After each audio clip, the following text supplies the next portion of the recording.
Hello tout le monde et bienvenue sur ma chaîne, j'espère que vous allez bien. Je vous retrouve pour une autre vidéo comme d'habitude. Vous avez vu sur le titre de la vidéo que c'est encore une vidéo sur l'argent. Si vous vous demandez si je vais faire des vidéos sur l'argent tout le temps maintenant, je compte garder quand même quelques vidéos sur le développement personnel que je vais faire de temps en temps, entrecoupées de vidéos principalement sur l'argent en ce moment. Vous avez vu dans le titre de la vidéo aujourd'hui, on va parler de cadeaux. Et pourquoi de cadeaux? Parce que c'est un processus qui est parfois un peu compliqué, surtout quand on a un petit budget. De plus que les occasions se multiplient entre les anniversaires, Noël, les mariages. Ce sont toutes ces occasions dans l'année où on doit acheter un cadeau. L'idéal étant bien sûr d'avoir une liste de cadeaux que soit la personne à qui on doit offrir veut, soit on fait une liste en fonction de ce qu'on pense être bien. Par exemple, quand on voit un objet qui peut être intéressant, on a une liste par personne et par occasion.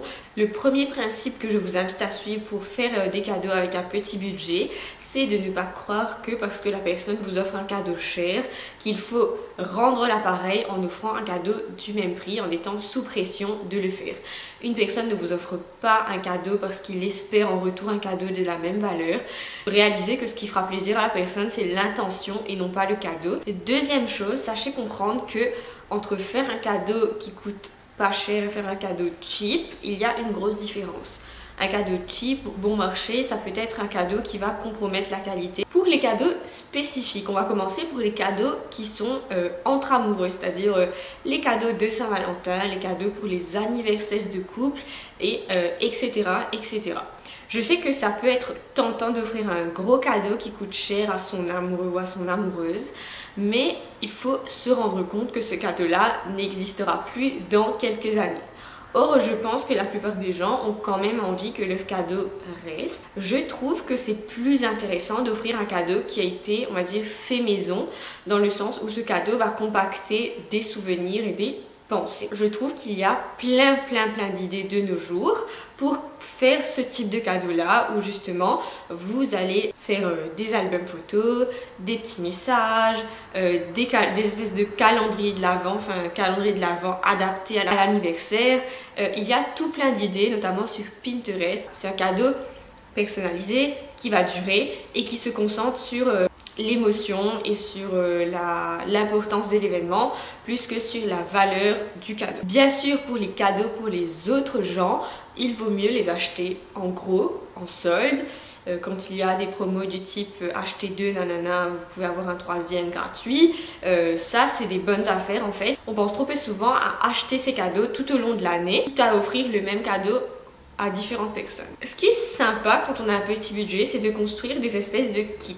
Alors c'est un peu plus facile pour les filles, j'ai demandé à mon entourage pour avoir quelques idées et ce qui est ressorti en fait c'est que pour les filles, ce qui semblerait coûter le moins cher à offrir, ce sont des petits kits de papeterie, tout ce qui est stylo, papier, nanana, petite agrafeuse, nanana, même pour les gens adultes a priori. Pour les mecs, c'est un petit peu plus compliqué. En demandant l'avis des gens, il semblerait que ce qui est très populaire, c'est les kits de rasage. Alors tout le monde n'a pas de barbe, donc je sais pas. Et aussi des kits de nourriture. C'est comme si on pouvait dire que les filles ne mangeaient pas, mais c'est marrant quand même de constater ça. Offrir un kit de petits trucs pas cher, en fait, ça peut faire un beau cadeau parce que vous mettez plusieurs objets et c'est l'impression de quantité qui va constituer le cadeau. En fait, c'est que ça va faire plaisir à la personne, ça va donner l'impression de waouh, il y a beaucoup de trucs. Pensez aussi à des kits thématiques du genre kit pour faire des sushis, kit pour faire des bullet journal, etc. où chaque objet peut être vraiment pas cher et le tout ensemble peut faire un très beau cadeau pas cher. Une astuce simple aussi pour faire une boîte ou un kit, c'est de se concentrer sur ce que la personne aime. Et ça, je vous dis ça parce que c'est un petit budget. C'est qu'il y a des gens, en fait, ils aiment des thématiques. Par exemple, il y a des gens qui aiment les pingouins ou les flamants roses. Et du coup, vous faites une boîte thématique avec, je sais pas, une petite gourde avec un pingouin, des pantoufles pingouins, des pyjamas pingouins. En gros, c'est des thématiques qui sont simples à faire, à la mode, et vous allez trouver ça facilement pour vraiment pas cher. Quand vous n'avez pas beaucoup d'argent et que vous voulez quand même faire plaisir à une personne, que vous êtes invité quelque part, pensez à faire le gâteau au lieu d'offrir un cadeau. Vous allez constater que faire un gâteau, ça va tout de suite impressionner, ça va conférer votre envie de faire plaisir à la personne, ça va faire une très bonne impression. Pourtant faire un gâteau, ça va juste demander quelques ingrédients, donc ça peut vous coûter facilement moins de 10 € pour faire un gâteau. Autre chose, les gens quand ils reçoivent des cadeaux, c'est aussi l'expérience d'ouvrir le cadeau qui est bien. Donc ce que je vous conseille, c'est que quand vous avez un petit budget, l'idée c'est d'investir dans l'emballage.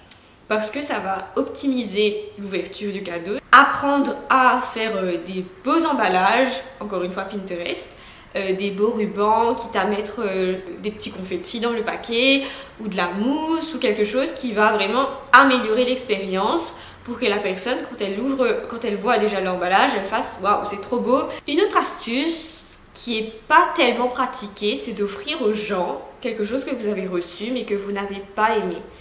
Bien sûr, ça doit être un truc neuf, parce que vous n'avez pas envie d'offrir un truc usagé à quelqu'un. Mais des fois on reçoit des cadeaux qu'on n'aime pas du tout. Il n'y a pas de mal en fait à mettre ces cadeaux-là proprement dans de beaux emballages et à les offrir si vous ne les avez pas utilisés. Quelque chose d'important, je sais qu'on dit souvent offrez des expériences. Alors c'est très bien d'offrir des expériences. C'est un budget qui n'est pas petit du tout, mais si vous offrez une expérience en groupe, ça peut être bien. D'ailleurs c'est une astuce en soi, c'est quand vous avez un petit budget et que vous avez envie d'offrir un cadeau, essayez de ramener plus de gens possible pour faire un groupe et offrir un cadeau. Ça m'est déjà arrivé d'offrir un cadeau qui est une expérience à quelqu'un. Du coup c'était un voyage, mais en faisant ce genre de cadeau là, demandez-vous en fait si le voyage prend l'intégralité du coût, de tous les coûts en compte, ce qui n'est pas souvent le cas. Souvent il y a une somme qui reste à la personne de payer. Ça peut être le coût de la vie sur place en vacances.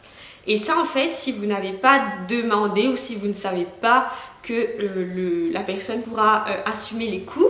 Donc ça m'est déjà arrivé d'offrir un super voyage, mais après derrière en fait on ne s'était pas assuré que la personne puisse vraiment payer les coûts sur place qui n'étaient pas compris dans le voyage. Du coup, à part le logement, et cette personne-là n'a pas pu partir et nos sous sont allés à l'eau. Ce n'est pas encore Noël, mais je pense que je vais quand même vous donner l'astuce pour Noël, c'est de faire le classique tirage au sort comme ça.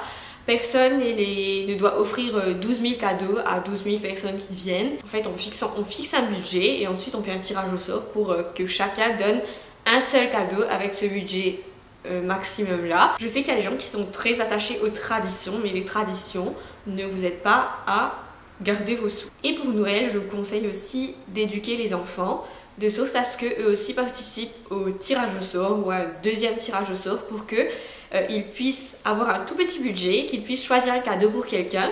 C'est une façon bien d'éduquer les enfants financièrement pour qu'après ils puissent gérer un budget, ils puissent apprendre à faire des choix, etc. en fonction de l'argent qu'ils ont. Dernière chose, quand vous offrez des cadeaux, évitez d'offrir les cadeaux trop à la mode, surtout quand il s'agit d'enfants et de jouets. Le jouet à la mode aujourd'hui ne le sera pas dans 6 mois, ne le sera pas dans 1 an. Votre enfant qui a eu son jouet à la mode ne sera plus content en fait quand il verra qu'un autre jouet est à la mode. Autre détail, aucun enfant n'a besoin du dernier iPhone. C'était mes astuces pour vous aider à faire de meilleurs cadeaux en respectant vos petits budgets. Dites-moi si ça vous a plu, dites-moi si vous avez d'autres astuces en commentaire, je vous attends. Merci d'avoir regardé cette vidéo. Si vous êtes nouveau sur cette chaîne, n'oubliez pas de vous abonner. Vous savez que je fais des vidéos toutes les semaines et n'oubliez pas de vous abonner non plus à ma liste de diffusion où je vous écris tous les dimanches pour vous aider à vivre votre meilleure vie. Je vous dis à très vite et prenez soin de vous.